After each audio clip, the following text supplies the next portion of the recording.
2006 had a new program going on, and the program was called Project Ares. And what NASA was planning to do was go from the Earth to the Moon, and then from the Moon to Mars, but they were going to mine Mars. But they told us that there was a gas that existed on Mars, that a space shuttle cargo area filled with that gas could keep New York City lit in lights for a year and a half.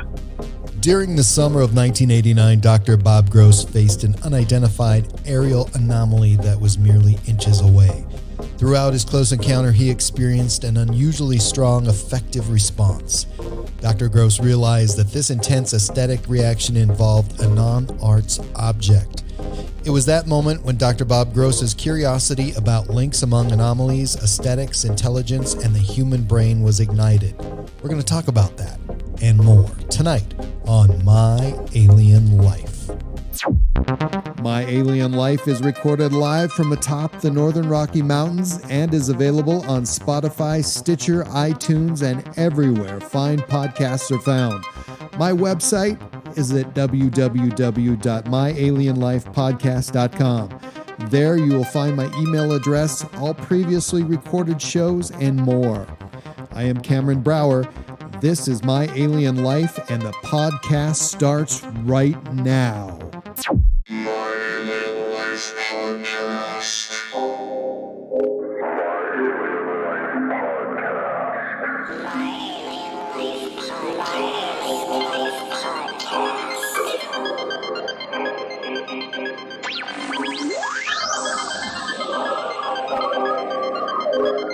Three, two, one, zero, and liftoff.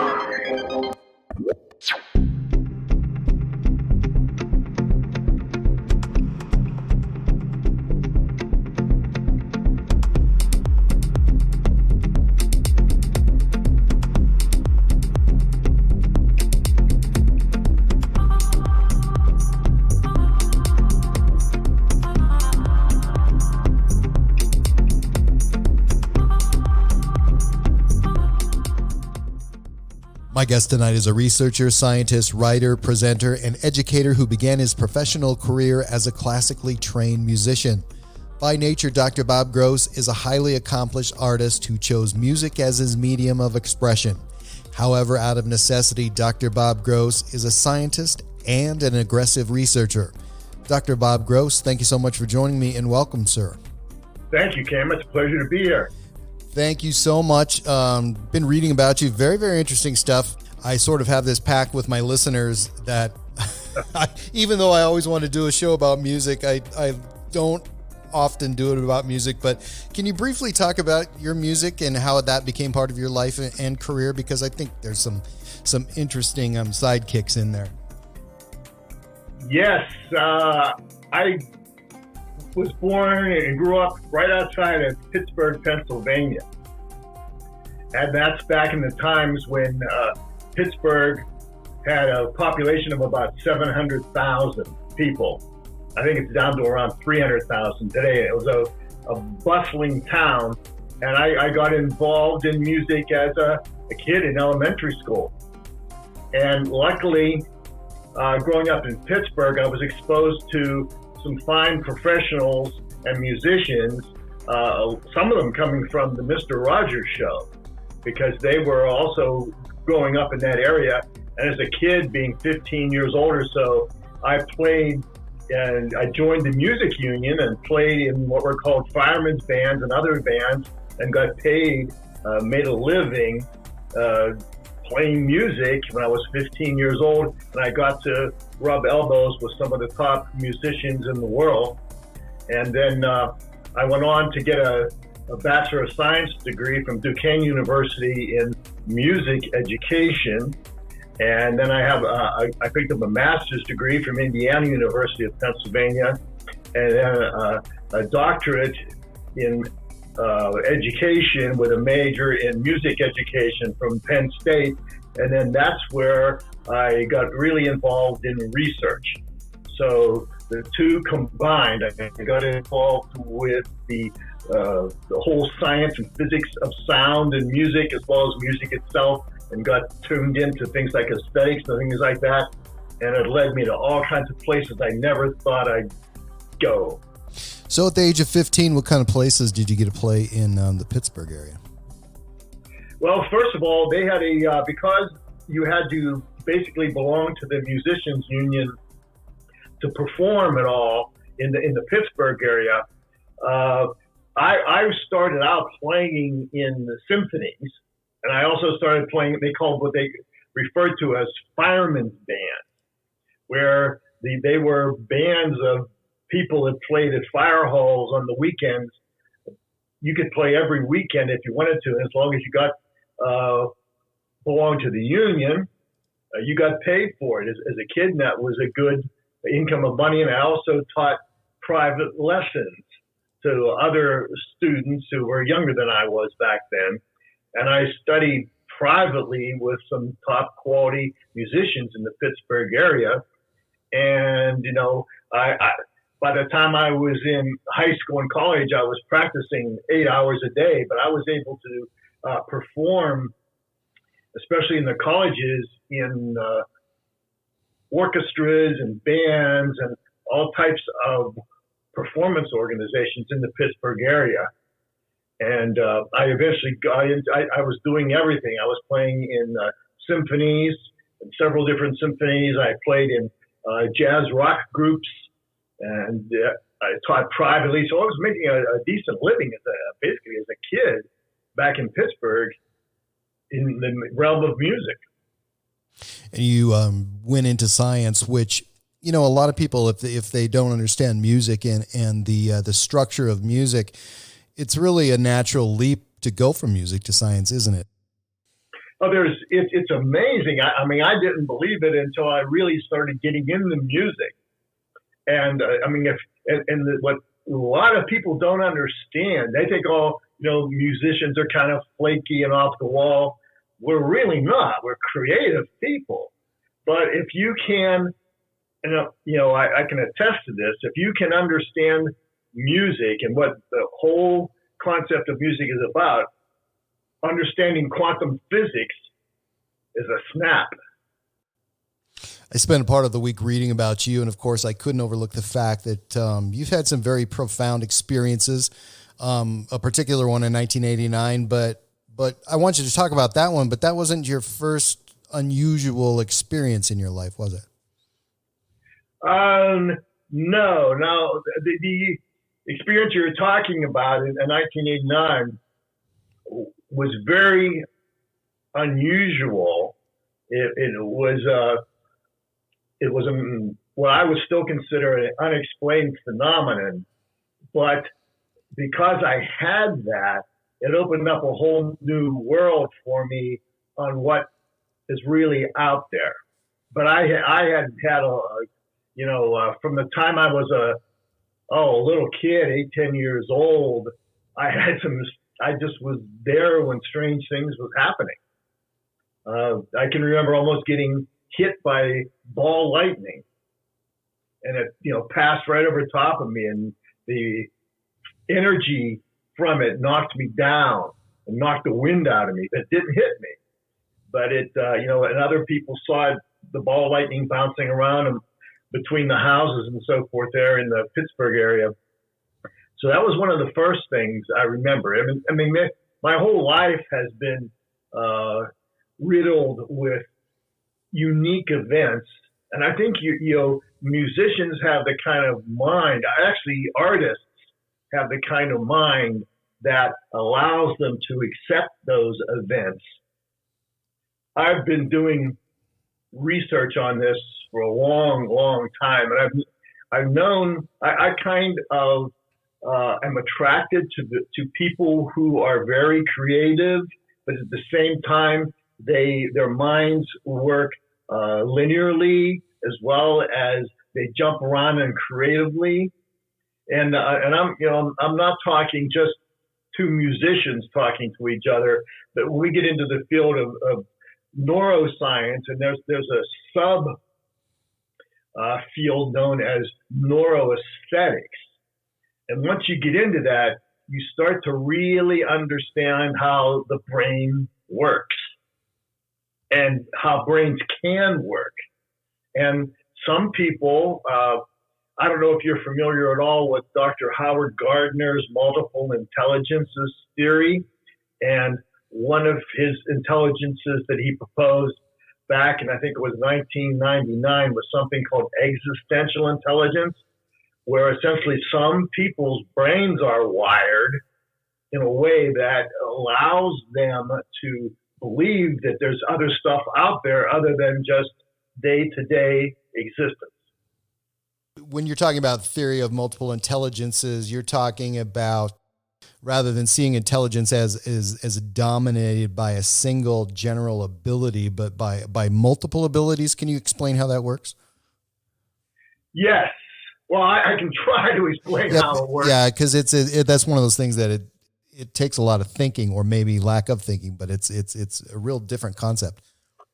And essentially, it's a theory. I was introduced to it back in the 1990s. I was working as what was considered a dual agent for the government. I was working for the Department of Education in Ohio, and I was also working for the federal government in Washington, D.C., on a project that had to do with the National Assessment of Educational Progress. It was called the Arts Consensus Project, where I think there were around 60 of us that were meeting in Washington trying to decide what were the valuable art forms and what should people be learning from them. And this is where I ran into the work of Dr. Howard Gardner. And his multiple intelligence, he was basically saying, and again, I'm paraphrasing because it's been a while, but he was saying that intelligence was the ability to create artifacts or produce services that are valuable in a culture. And he came up, I think originally was 7 intelligences, and then he developed them. I think there's probably at least 10 right now, but he had essentially he had one of his intelligences was like a mathematical intelligence. Another intelligence was a spatial intelligence. Another intelligence was a kinesthetic intelligence. One intelligence was a musical intelligence. But it was basically people who learned best. A person, let's say, with a strong or robust musical intelligence was someone who learned best through and about music. And a person that had a strong mathematical intelligence was a person who learned best through and about math. And I think that makes sense. I think that's true too. I mean, it makes a lot of sense, and I don't know why we don't capitalize on the notion that you have these intelligent modalities, like you explained, verbal and mathematical, because there are people who relate so much better to the simpler parts of existence through mathematics or through I guess other things were visual and spatial and especially musical. Exactly. And that's one of the things that I found out way too late that I could relate and I could learn through that modality, that musical, rhythmic, and harmonic modality, which I never ever would have thought about. I think each one of those modalities, doesn't it open a door to something else, right? Oh yeah, I mean there's more and more research that's showing the people that are tied into music and the arts that they are much better, deeper thinkers than the people that aren't, because they use their brain differently. Instead of their brain moving, and again, I'm paraphrasing this and kind of simplifying it, but instead of their brain moving in just a linear fashion where it goes from thought A to thought B or thought C, their brains jump around to find the answers. Their brains are actually working differently, and that's what's tied with any kind of I find the experience. I can remember my very first aesthetic experience when I was a kid in elementary school, hearing an elementary band play, I think it was the Marines hymn, and you feel it. There's an actual, there's an aesthetic type of feelingful reaction that you get when all the pieces in a song or an artwork or a dance come together. And your brain is wired that way to pick it up. And usually, my experiences with the artists, the key between good art and great art are the nuances. And then your brain has got to be exposed to those very fine nuances, those differences in all of the aspects of the art form that you're being exposed to. And I think it's the same too. And I bring up the fact of logical and mathematical modalities just because that's one of the things that I wish I was better at. But people who have a mathematical mind, like you described, the musical mind, where they feel the music. I mean, people that have that mathematical modality are able to feel math and sense it in ways that probably I can't. Is that true? Does that make sense? Yes. There's at least my own research. You can improve upon your abilities to do that, and you can sharpen your senses and so forth. But another thing I found in my research, at least, it was interesting that people who were very fine jazz musicians were also like just wild, dangerous, thrill-seeking type of people. And there's these connections now that they're finding that I'm finding amazing. But, as a kid hanging out with jazz musicians, and that's what I did as a kid in the 1950s and 1960s, they were pretty crazy. I think it's funny because they touch upon that in a real subtle way in the TV series The Office, and they talk about jazz musicians and how crazy they are because they're so unwilling to play the correct notes. It's one of the funniest things, but it's you can actually visualize that because jazz people are pretty remarkable and they have this subconscious and innate ability to do some incredible things that most of us don't really see or realize. Oh yeah, the things we'd never think of doing. They're really outside of the envelope. They do so much. Their minds are creating relationships that are kind of really stretching it. But then when you think about it, you think, hey, that relationship, that musical relationship, really worked. And as a result, my own musical experience went from I was a trained classical musician I majored in clarinet, and eventually I went into my doctoral work was in electronic music, and then I got into multimedia, and then I got into multi-sensory performances, because once you see that there are these connections out there, and they're not limited to sonic events, you just go for any kind of connection at all. You wouldn't believe, there's certain conditions where some people, and it's not that many, but when they hear a certain pitch, they also envision a color. Right. Yeah. With that pitch. And I think things like that further reinforce your ability to remember too. I look at painters and I look at artists that can paint and impressionists and realism that to me, it's I want to know what's in the memory there. How can they visualize something in their mind and recreate it so much when I can't even visualize it, to that clarity. And it's just that, I try to deal with that by respecting that they can do something that I can't, and then try to learn as much about that difference as I possibly can, and then transfer that information to what I'm working on. Right.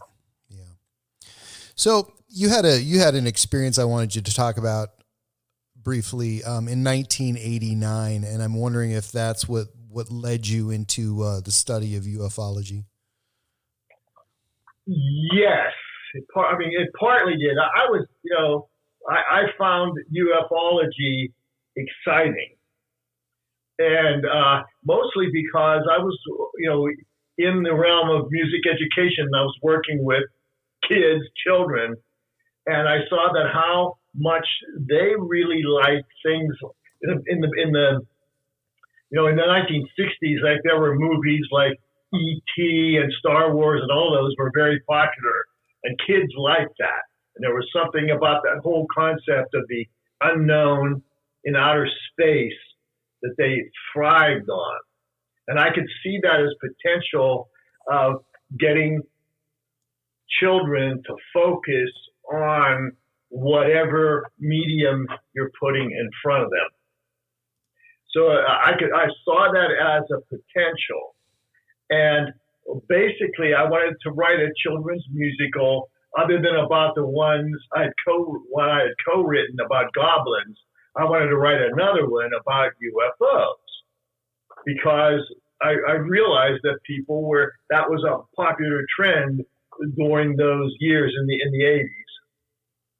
And so I started putting some things together, and I wanted to learn more about UFOs. So I did some research on my own, and I found that there was a group in Pennsylvania called the Pennsylvania Association for the Study of the Unexplained.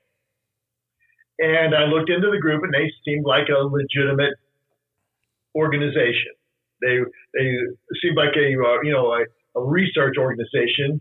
And the fact that I had just completed I completed my doctorate at Penn State in 1984, and my doctoral dissertation received some awards for the quality of research that I did because I conducted like a 2-year study, hands-on study for what I was looking at the time.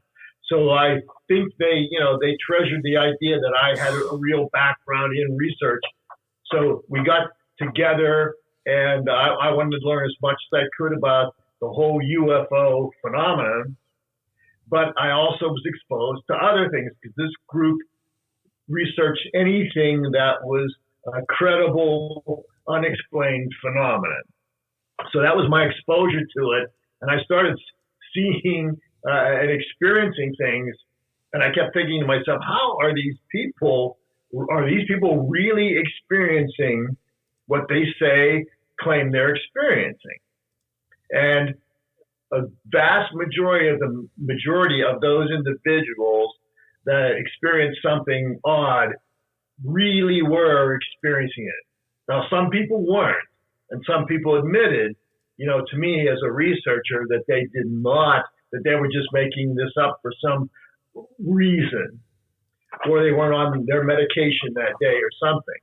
But but a vast majority of the people that I interviewed, just out of curiosity, did really experience what they said that they experienced. And it was amazing and they, you can tell after talking with these people for a while that they really believed that they did experience something. So if you're looking for a group out there who you could do research with into ufology, I would think that you had some higher expectations than most people and were more interested in the scientific method. Exactly. And I still am. And there are, I would say, right now, I'm being very honest with you. There are just a handful of what I would consider scientists, not pseudoscientists, that are out there that are really looking into phenomenon that can't be explained. And you would not imagine in my research, even since like 2013, the things that I've run across. It's amazing what's out there. So what's your approach to research so you're not walking over or rehashing work that's already been done in ufology? How do you keep it fresh? Well, I actually follow the best as I can the scientific method.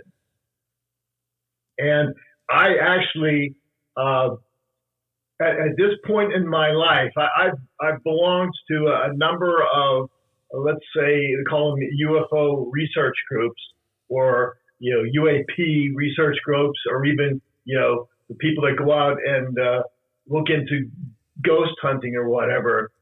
And I'm kind of very picky who I research with because of that. But I do a lot of my own research, and then I do have some people that I value their input, and then we will kind of troubleshoot and brainstorm about what we're experiencing. And sometimes those people are not tied at all with like the UFO community or the people that experience types of spiritual things or whatever. But there are scientific explanations for things that are happening, and people are really experiencing things that can't be explained to other people. What do you think what are the sociological and psychological implications of UFO research, and how do you integrate that into a physical science background and methodology? Very carefully. I'm being very honest with you. Oh, I agree. Yeah. But I'll be very honest with you in the research element for, let's say, just UFOs. I've been disappointed in what I've seen and what I've experienced, and the kind of lack of professionalism in that field, and the ability for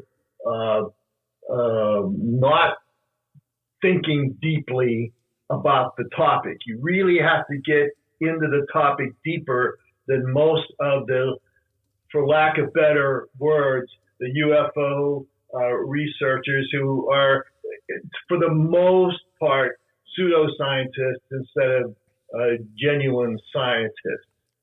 And I think there are a handful of people who are doing genuine, open-minded research.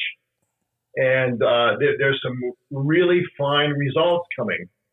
But there are other people who, like, for example, claim they have advanced degrees, and they really don't. They don't. They didn't attend brick and mortar universities, and they didn't do their homework. They didn't do the research deep enough. Interesting. What about go ahead. Go ahead. You're talking about people who.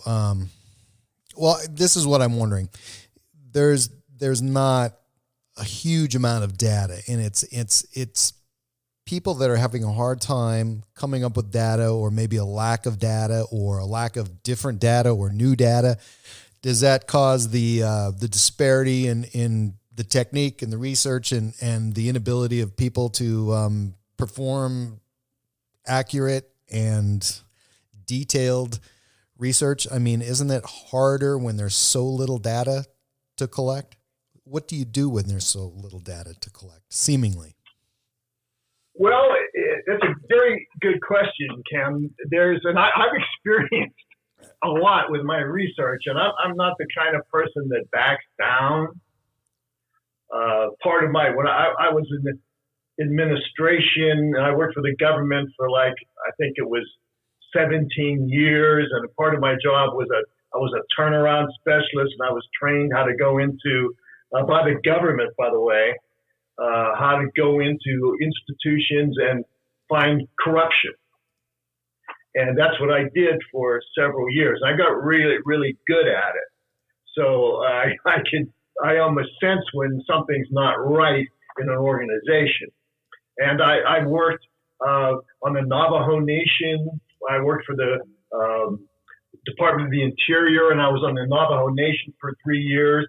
And the Navajos think totally differently than people with Western culture education. And that's just amazing.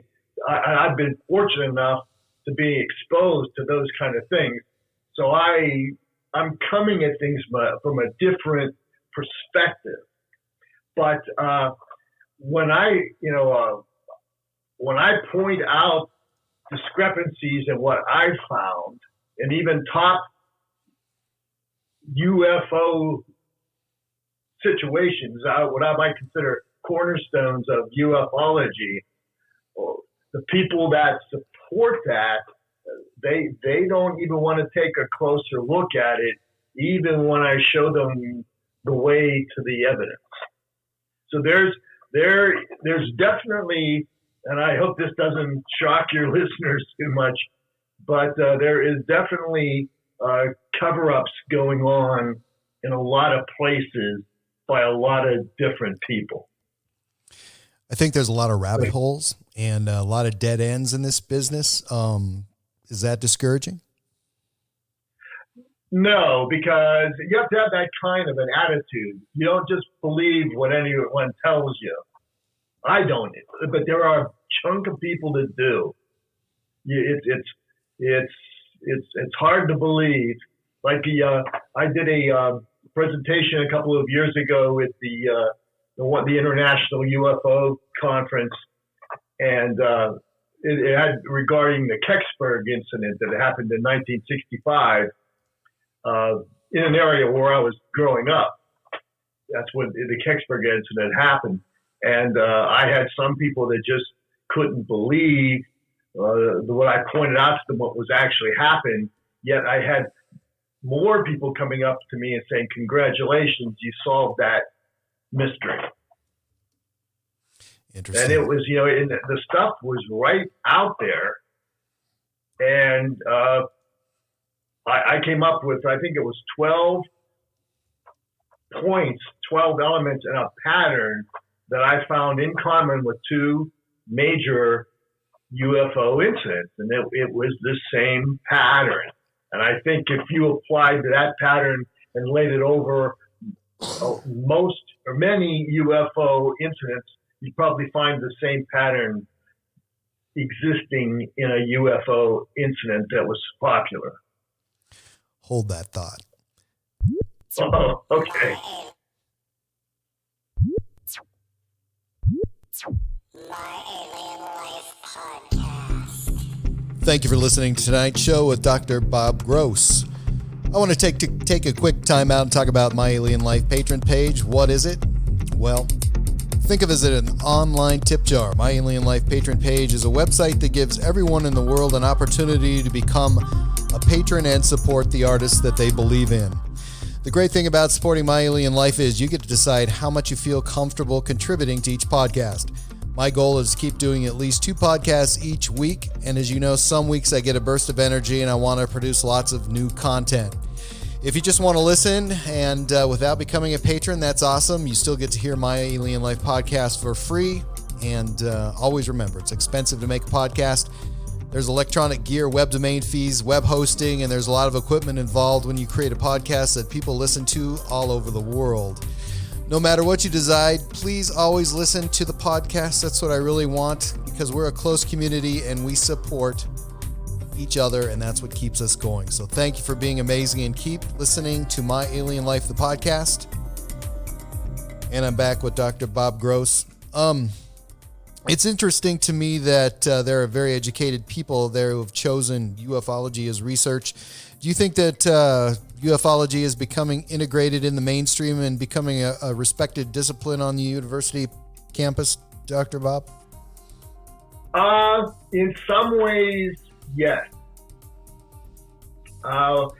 In 2013, I was living in McAllen, Texas, which is near the Mexican border. And because of the recession that was going on at that time, I didn't have much to do. So I started up wanting to get involved with a research project that would keep my mind occupied. So I rekindled a contact with Dr. Howard Gardner, and he was working at that time, I think, with the Harvard Project Zero. And I told him I wanted to take a look I contacted Project Zero and I emailed Dr. Gardner because I had been in contact with him years ago when I was working in the government in the 1990s. And I told him that I wanted to look into existential intelligence. And people with a strong existential intelligence tend to look for things in life other than just day-to-day existence. And one of the characteristics of people with a robust existential intelligence is they tend to believe that there is life on other planets and other things going on out there in the universe. And I use a capital U for universe because I think the universe also includes parallel universes. So that people with a strong existential intelligence believe in things that other people don't, or they are open to things that other people don't think can happen. And so I wanted to do a study on how, if people that have encounters with unexplained phenomena like UFOs, like ghosts, something that might have fallen under the paranormal category at one time, if those people had strong existential intelligences, and see if there was a connection, because basically their brains could have been wired differently than other people's, and that's why they were having those experiences. And so Dr. Gardner emailed me, so he gave me some hints, and I wanted to know what was the current research. And from that time on, I started doing my own independent research project and gathering data on that whole concept. And that's my hypothesis. I found, for the most part right now, at least, and I'm not done with the study yet, but it seems to be correct that people that have let's call it a strong existential intelligence are the ones that are experiencing these unexplained phenomena, and they're having aesthetic experiences. But some of the people are having aesthetic experiences with music and fine art and those type of things. But some of the people are having aesthetic experiences with non-arts objects. And then there's a whole subfield of neuroaesthetics, which means how very stimulating experiences creates brain growth. And it's been extremely interesting. And, and it's usually like the arts, which you're very interested in, and I'm sure your listeners are as well. When a school district cuts back on their budget for whatever reason, the arts go first. And that should never, ever be. It's true. I mean, it always, yeah. Look at every school in the nation trying to, having bake sales for band uniforms and instruments. They're not doing it. I figured it out, but I went through, as an administrator, I think it was 8 jobs in a very short period of time. It was just because I would be hired by one school district and there would be a budget cut. And of course, my job, the arts administrator, was the first to go. But yet those skills and those bits of knowledge and those attitudes that people with an arts interest have are necessary to have deep learning and then transfer what they learn to other areas.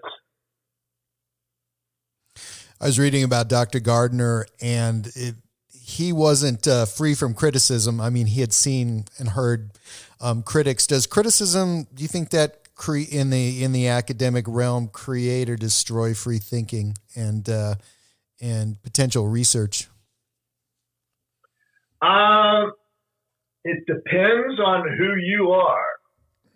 I mean, and again, fortunately, because I've been on, I've researched UFOs. I've been on, even though I'm not a ghost hunter per se, I've been on ghost hunts, but with teams of scientists mostly, not just ghost hunters. And I've talked with scientists and I consider myself a scientist, no, not a pseudoscientist. But it depends on who you are. Even though I don't necessarily thrive on criticism, it makes me research deeper and prove them that they, I can actually show people why my statements were accurate. But so it depends on, you have to have a lot of grit. You have to have a lot of persistence and passion to be successful. And it helps you in everything you do in life, not just to be a better musician. That's not the idea. I don't want to be a better musician. Excuse me. I don't want to be a better musician or a better artist. I want to be a better thinker. You have to take on that criticism. Yeah. Are there universities out there that make it known that if the students want to study UFOs and aliens, we're going to make it happen? Or is that one of those things that we're not there yet? There were some universities, and I don't know what is existing right now. And I don't want to name any names, but there are some people at some universities that are studying these things, but under the guise of different names. And again, I don't want to mention any names or be specific, but you're familiar with the AA tip project that happened recently. Right. And I was asked to work on what was, for lack of better words, it's called a shape identification project. That it was my understanding that was one of the armed forces branches that was looking into this. And so there are individuals, or let's say potential groups of individuals that are studying this area, but some of them aren't studying it in a way that is scientific totally. But there is some serious study going on. It's more, I think it's more credible independent researchers than someone that's being tied to a university. But usually if you look hard enough, you can find someone. I know that when I was doing research and working at Penn State back in the 1980s, I was working on some classified projects in secret bunkers underground that nobody knew about.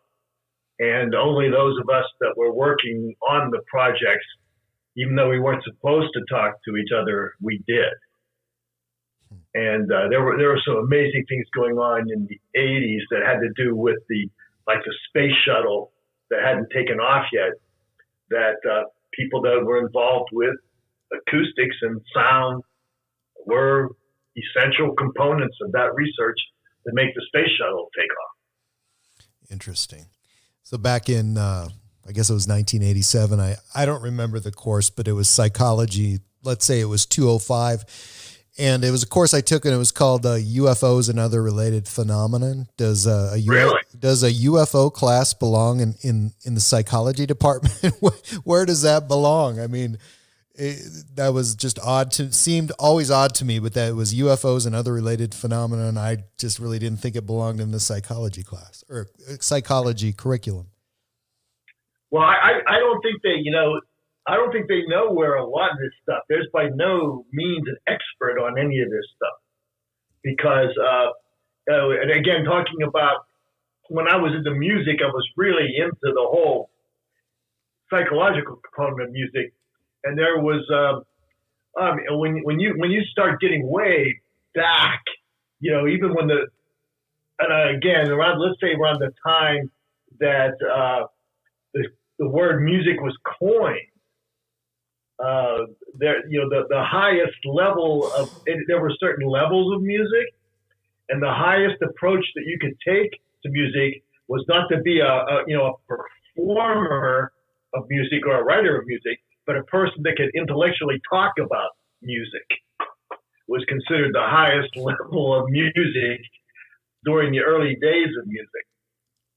But on this topic that you just brought up, I'll relate a story to you. I can't go into too much detail, but I thought it's a very interesting story.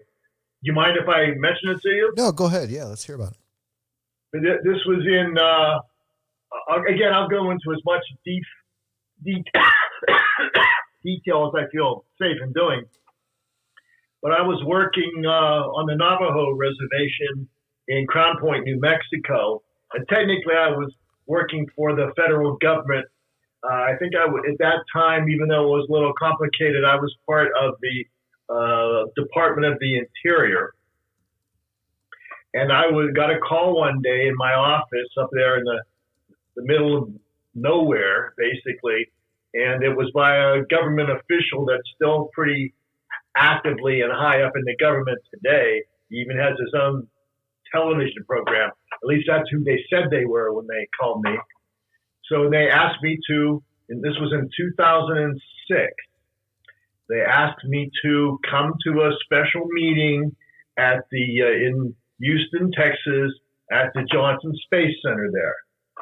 And they said to bring a couple of your best Navajo teachers and thinkers with you. And basically that's all they gave, the information they gave me. So technically being an employee of the government, I followed their directions. And to make a very long story short, I got down there and I was representing the Navajo tribe. And there were other people there, other, let's say, leaders from other tribes that were there. And they took us into they shut down the Johnson Space Center for, I think it was a half a day. And they took us all into this room and they started telling us why we were there. And they took us into, you've seen that room on television where you see if there's a space shuttle out there and you see all these people behind the glass and they're all at their desks and their computers.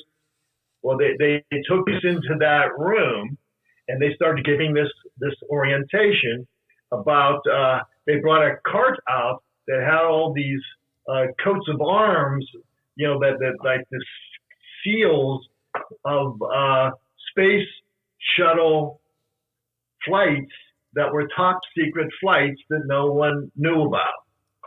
And they were I'd say about 6 of these codes or coats of arms or shields, whatever you want to call them, on there.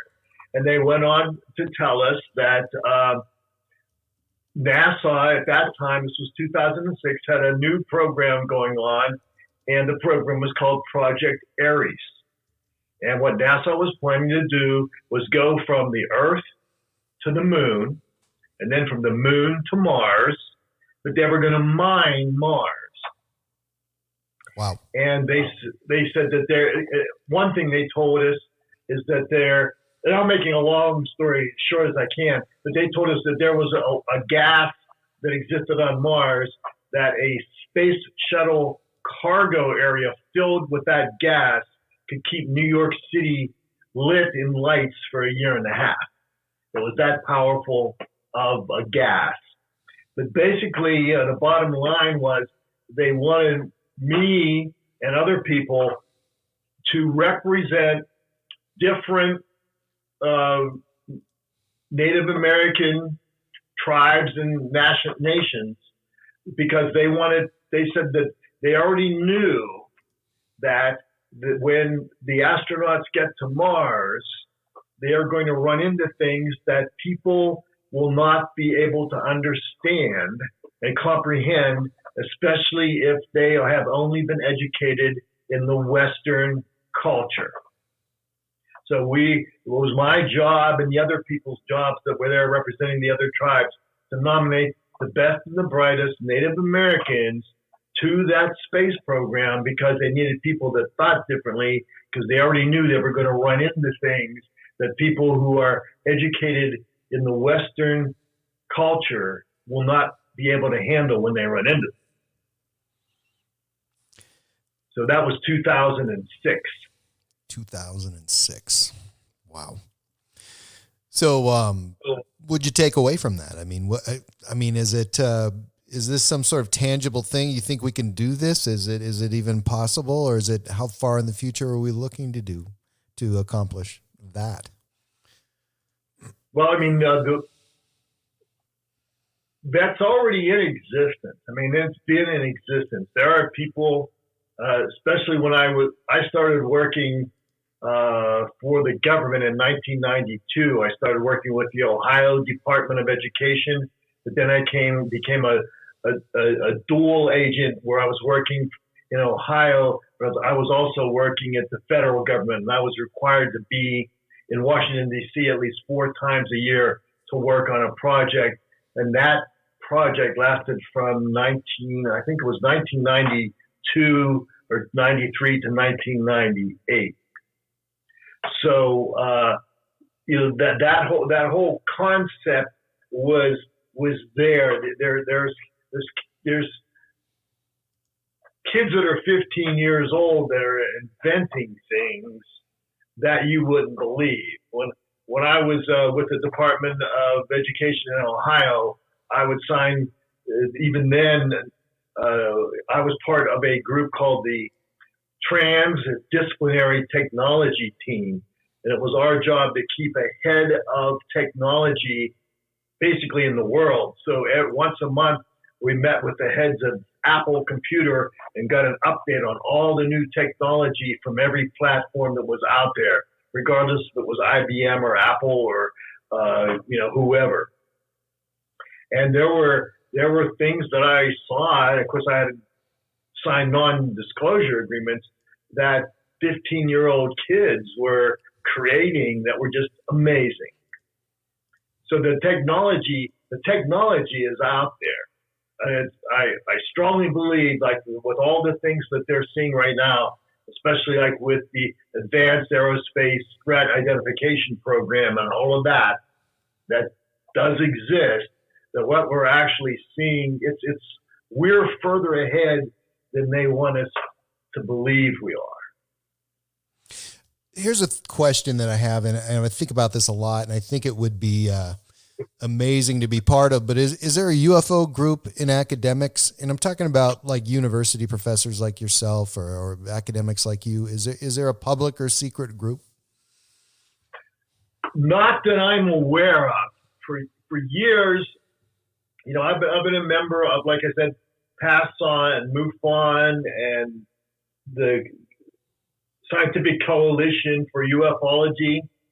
And again, I hate to say this, but there's, in my opinion, flaws in those groups and how they're organized. They're not working together. They're not true coalitions. They're not working together, going in a single direction.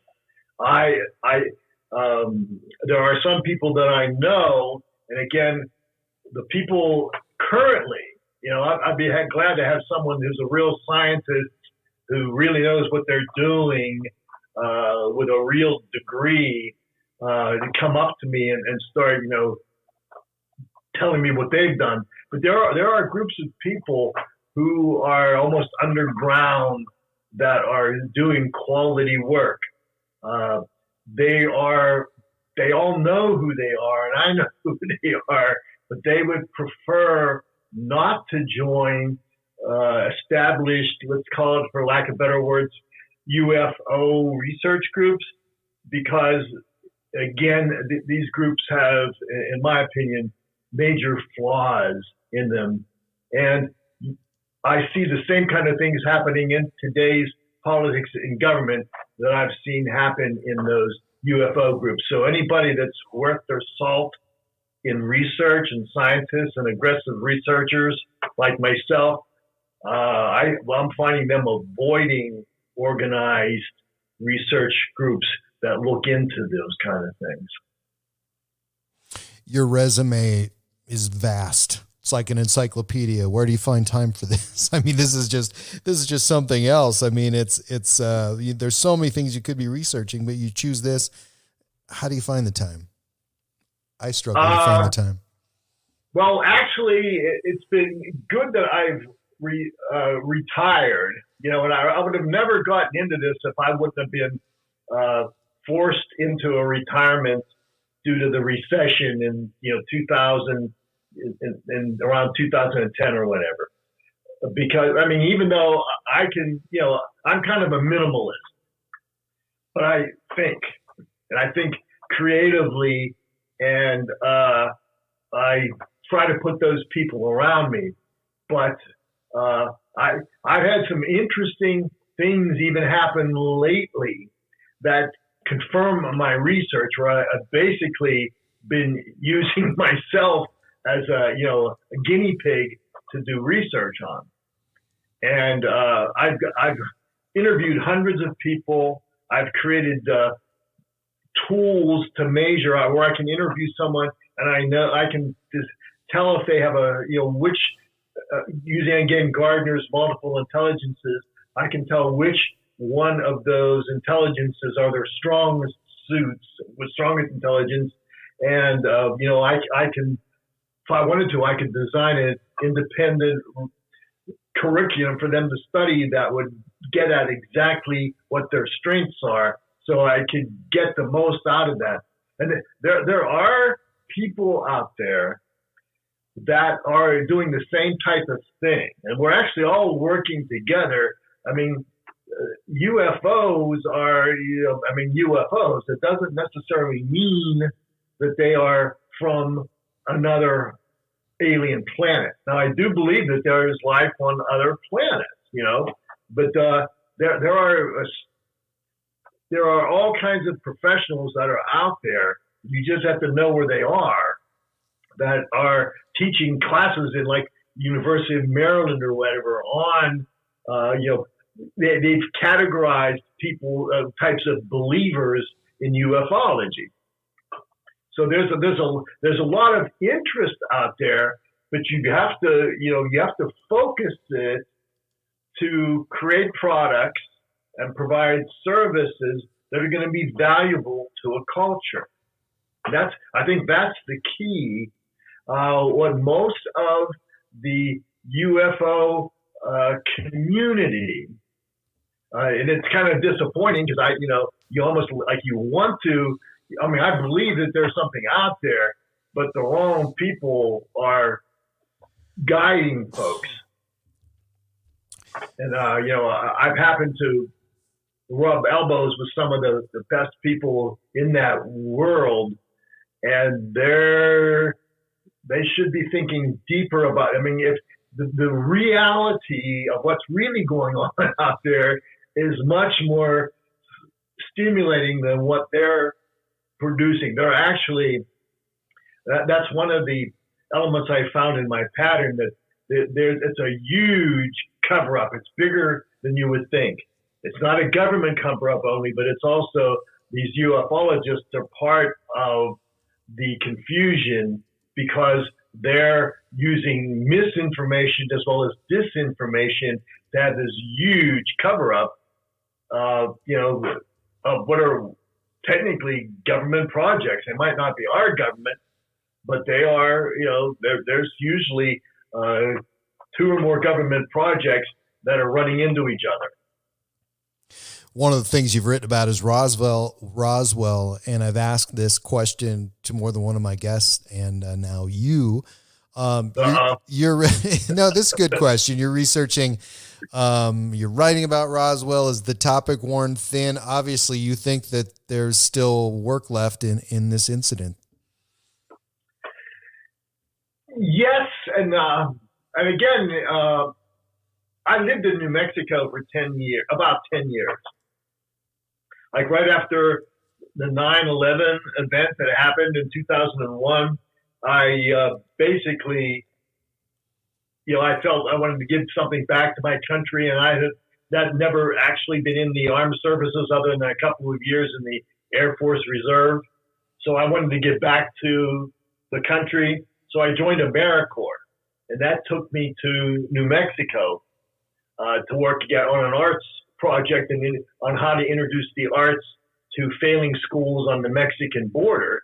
And that was working. It was bringing up the quality of the state mandated tests and so forth in other areas by using the arts.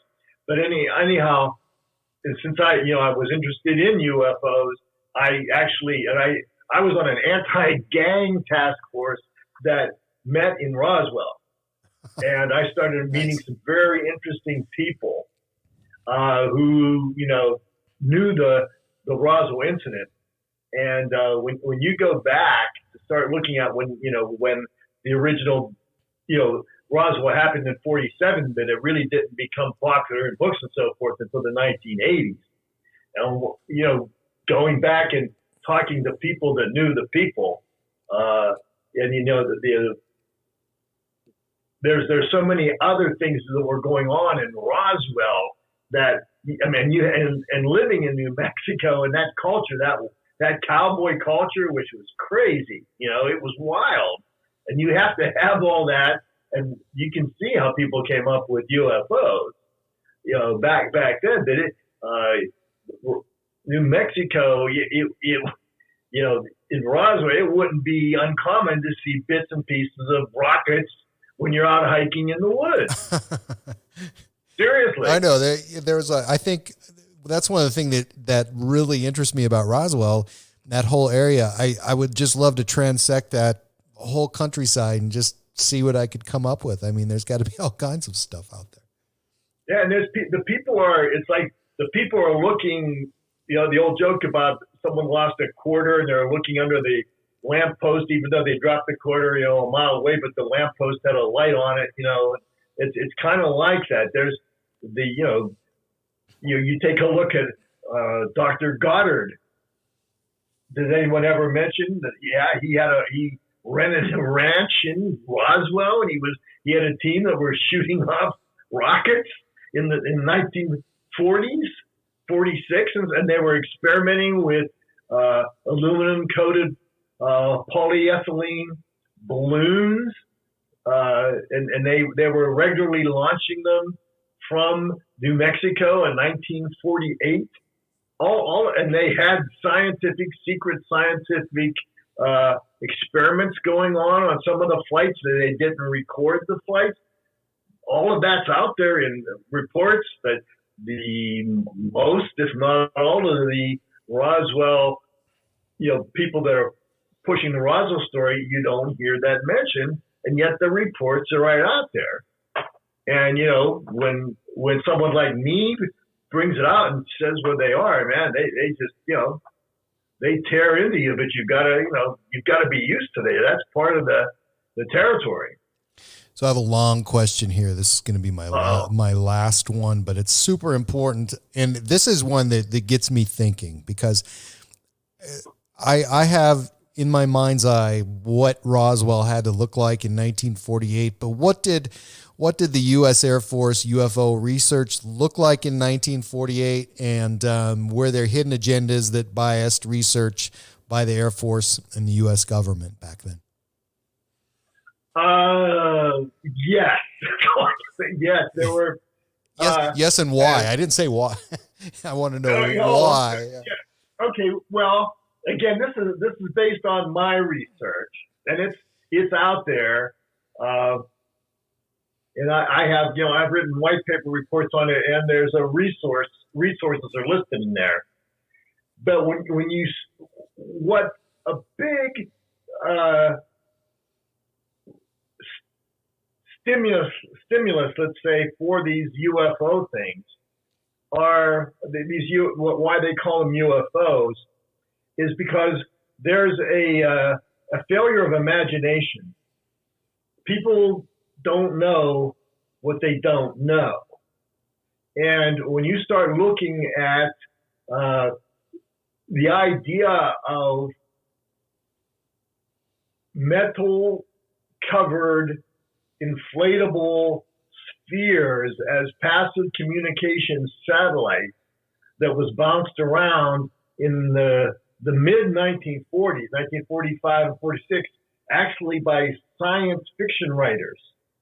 And then you have that whole idea of passive communication satellites, and you have the idea of the World War II ending and the nuclear explosions, and you had Project Mogul, which was to help detect nuclear explosions that Russia and China and everything else were doing, and then to keep all of that quiet. When those two independent projects crash into each other, you're going to have a real mess. And that's basically what was happening. Was like they actually in Roswell had regular flights where they were trying to detect sounds from the Project Mogul balloon. At the same time, they were sending up the same team on a need-to-know basis.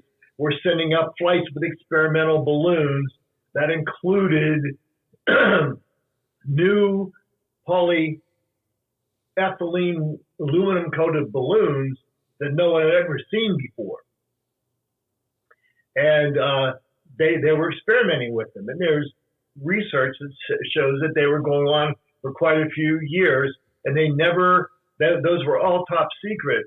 And the people that launched them knew that they were experimenting with balloons, materials, coatings, as well as shrouds around balloons, especially in New Mexico, because the sun was, deteriorating the balloon body because it was so strong in New Mexico. But at least they flew better.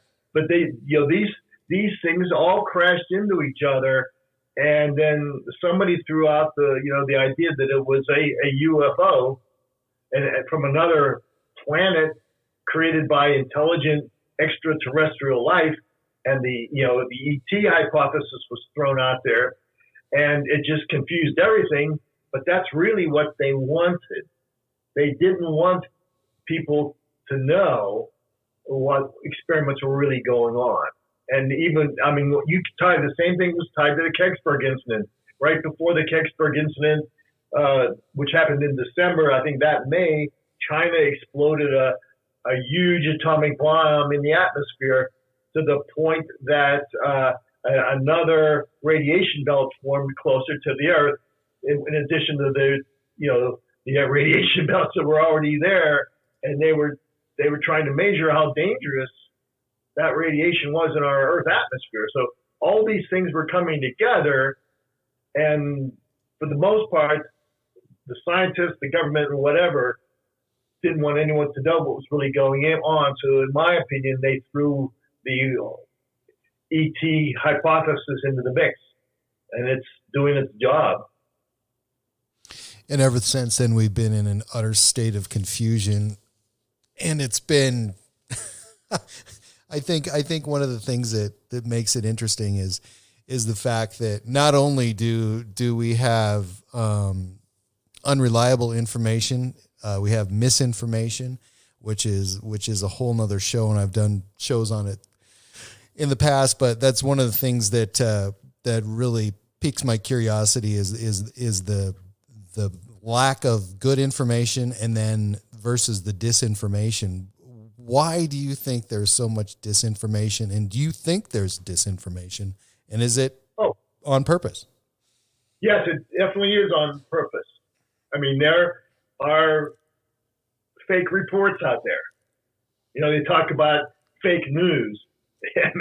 they were out there. I have a video of a person that was working on the Corona program who was swearing up and down that one of the early Corona satellites was in orbit, yet he knew, and this is an interview with the intelligence officer, I think he knew it landed in the ocean, but he claimed that, just so he could keep the project going, he claimed in the media that it did make it into the, atmosphere.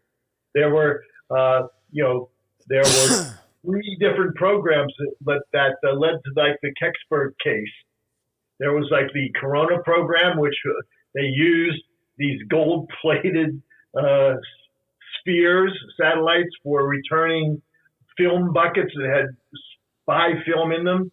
There was Corona, there was Gambit, and there were Hexagon. There were 3 programs no one knew about until 1996 that were going on in the 1960s, all using things that would have been called UFOs if anyone saw them.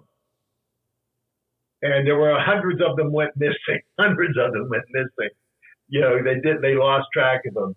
And the same thing with Project Mogul and then Project Echo.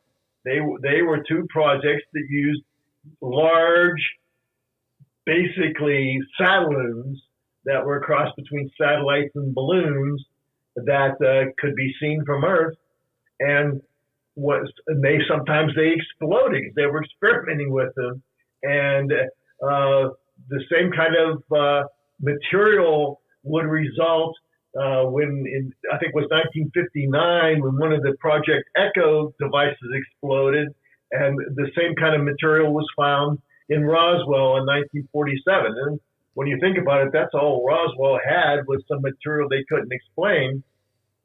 And basically, what it was polyethylene that they hadn't seen before. It was a new plastic, and they figured out how to coat it with aluminum to protect it from, cosmic rays or whatever they were protecting it from in those days. But this, it's out there. I mean, and this, they don't want people to know, the government or who was ever doing the experiment, it might not be the government, in my opinion, at least, don't want people to know how far ahead science actually is. And that's why in 2006, it all started coming to me, that, wow, we're to the point now where people educated in Western culture education programs, that's not enough. They have to think differently. So we did it. This is our technology. We didn't rely on visitors from outer space to give us all this technology that we enjoy today. That's my strong belief from the research I've done, and actually, especially as a member of the government whose job it was to look and sign non-disclosure agreements about what's out there. That's way ahead. I mean, the things that are already being experimented with, Cam, are probably at least 15 to 20 to 30 years ahead of where we are now. We're pretty damn smart, though. I mean, we humans aren't giving humans enough credit, I believe. Exactly, and this is why I've been in education, and a turnaround specialist where I had to work with the worst and the best school districts and college and universities in the nation, and their education is being dumbed down. There's no doubt in my mind, and it's not the teachers necessarily. When they take subjects and teach them incorrectly, and you take the arts out of the ways you can think creatively and how use your brain differently. Your brain has got to skip around and look for answers to problems, and you can't just go from point A to point B to point C. It's got to jump around and relate to other things that you've learned in other areas. Yeah, I mean, the human brain is amazing. And, I had an experience not too long ago where I started actually, because of an incident that I had, a physical incident, I started seeing images that most people would, think that they were strange images, like maybe a UFO or a shadow person or a ghost or whatever. But what it was, your brain, if your brain has, let's say, an accident, it tries to heal itself. So your brain is actually creating those images for various reasons.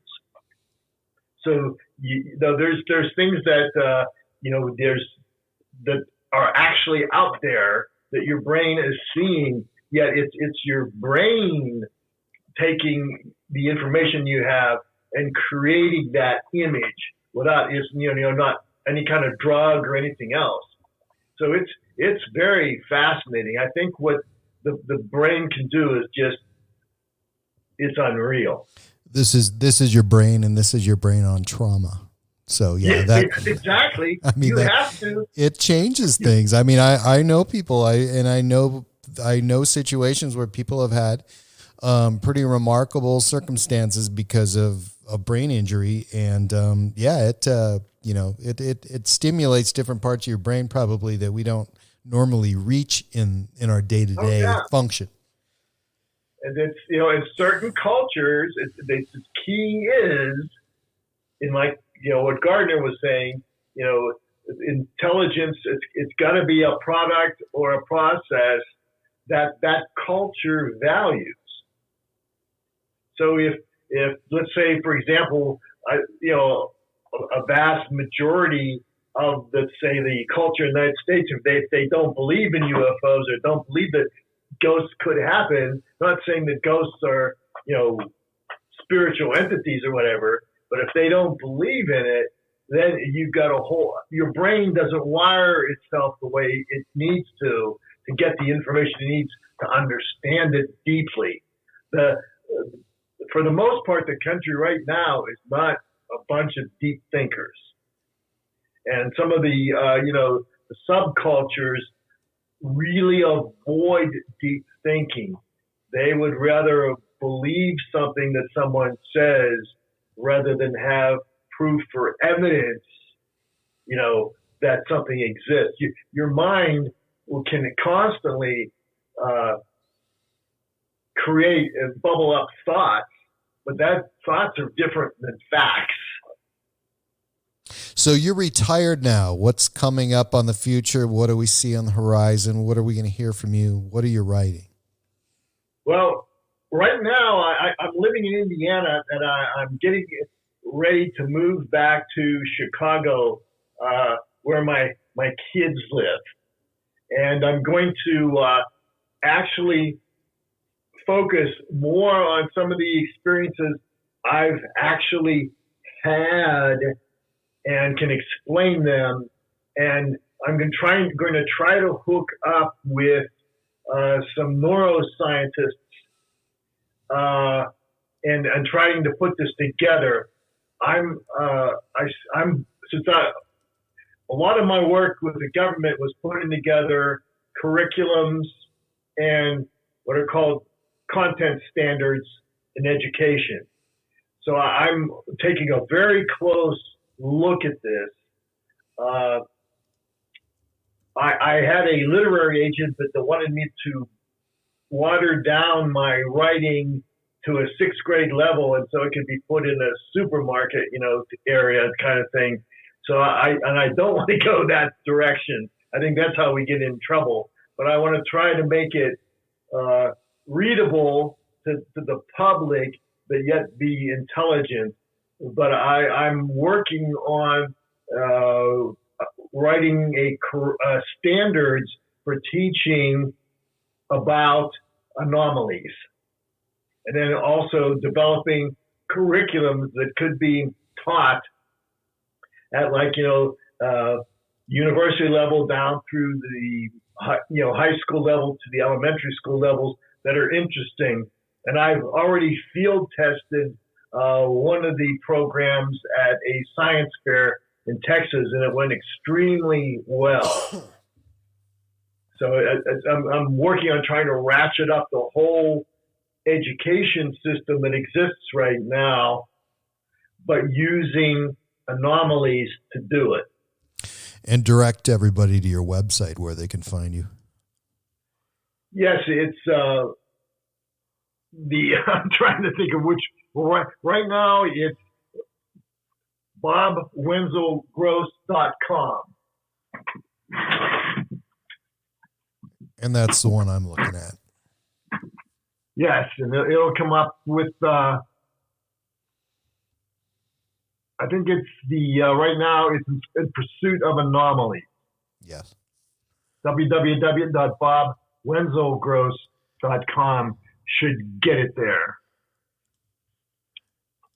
And I'm thinking about I like that website. I'm thinking about going with that. It's just, there's so much, people have websites and there's too much going on. I love to be able to read something, My mind still isn't my mind yet is not in that phase where I just need a 30-second soundbite and I'm gone, but I can be engaged and hold my concentration on a little bit of reading.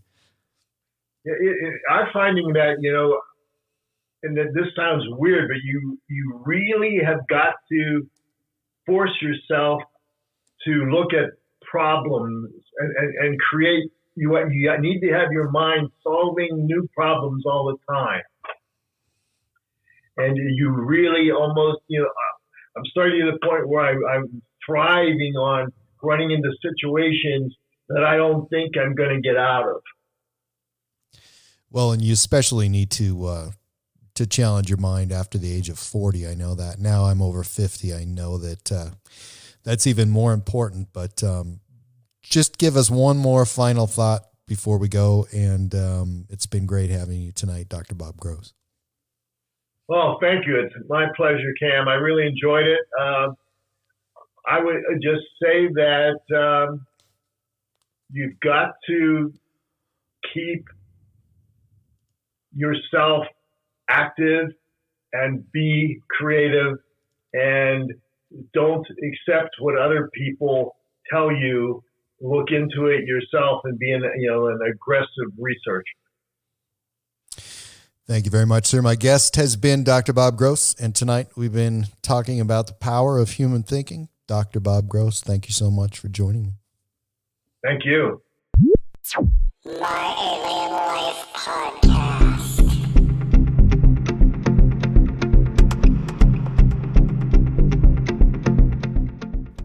You can find my website at www.myalienlifepodcast.com, and please subscribe to my latest downloads at iTunes, Spotify, Stitcher, and at podbean.com. And please follow me and like me on Facebook and Twitter. My Alien Life is written and produced for broadcast at Studio 254 in the Northern Rocky Mountains. The music you are hearing is produced and created by Elion. You can find all Elion's work online at Heart Dance Records.